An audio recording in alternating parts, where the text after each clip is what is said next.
देखिए, वहाँ जीतन राम मांझी अगर जीत जाते हैं तो एनडीए में फिर शांति रहेगी, कुछ नहीं होगा। अगर हारते हैं तो वो सारा ठिकरा चिराग पासवान पे फूटेगा, क्योंकि लड़ाई वहाँ पे बराबरी की लड़ाई है।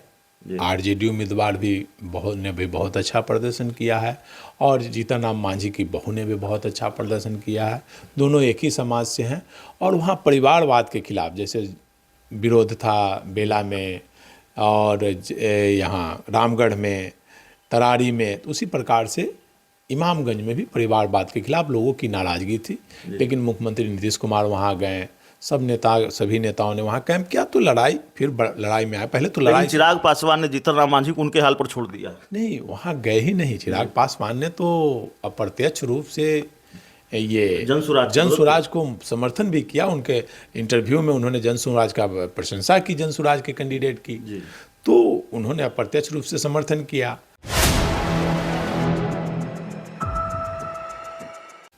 पूर्व मुख्यमंत्री और केंद्रीय मंत्री जीतन राम मांझी की साख बच रही है कि नहीं बच रही? इमामगंज सीट को भी हॉट सीट कहेंगे, इमामगंज पर भी लड़ाई।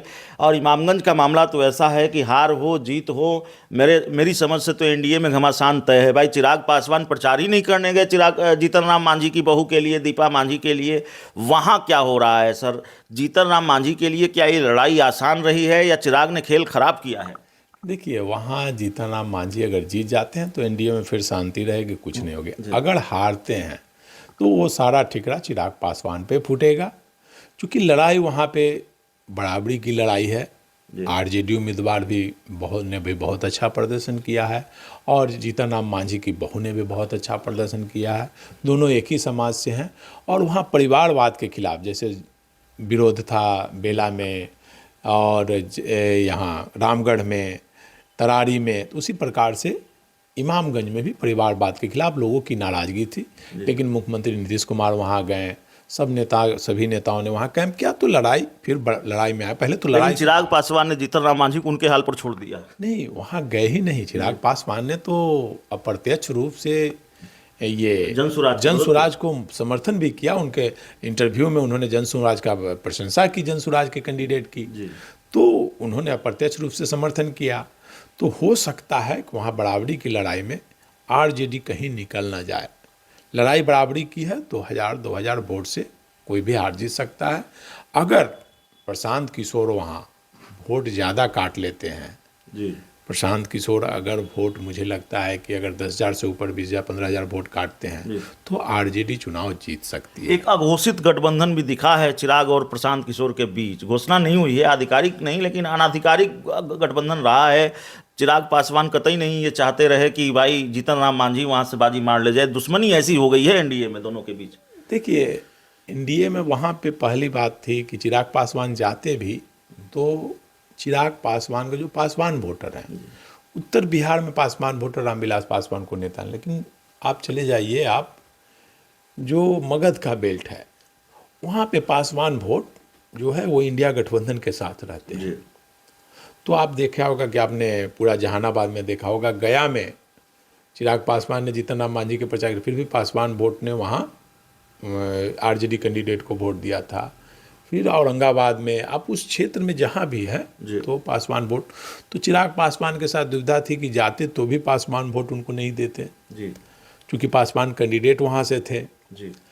तो अपनी प्रतिष्ठा बचाने के लिए उन्होंने ये निर्णय लिया और अप्रत्यक्ष रूप से समर्थन किया कि भाई हम पासवान के नेता हैं, अगर वोट उधर जाता है ये प्रशांत किशोर को तो वो कहेंगे कि हाँ भाई अभी भी उधर के नेता हैं, और उनके कहने पर प्रशांत किशोर को वोट मिला।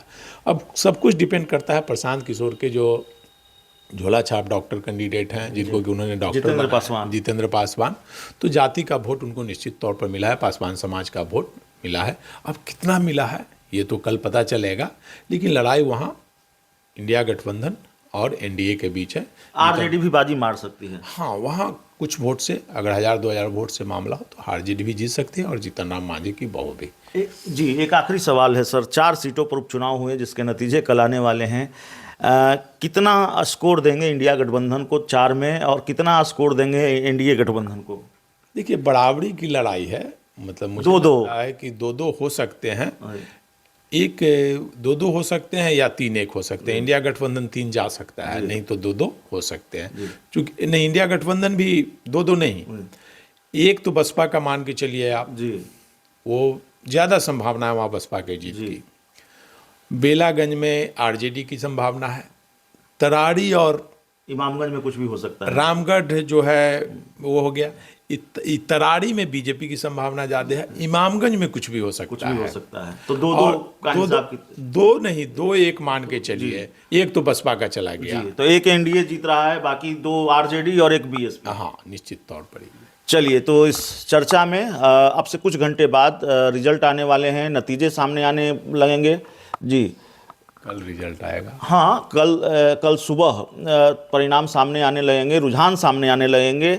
उससे पहले हमने सर से चर्चा की है। इस पूरी रिपोर्ट में इतना ही। बहुत बहुत धन्यवाद।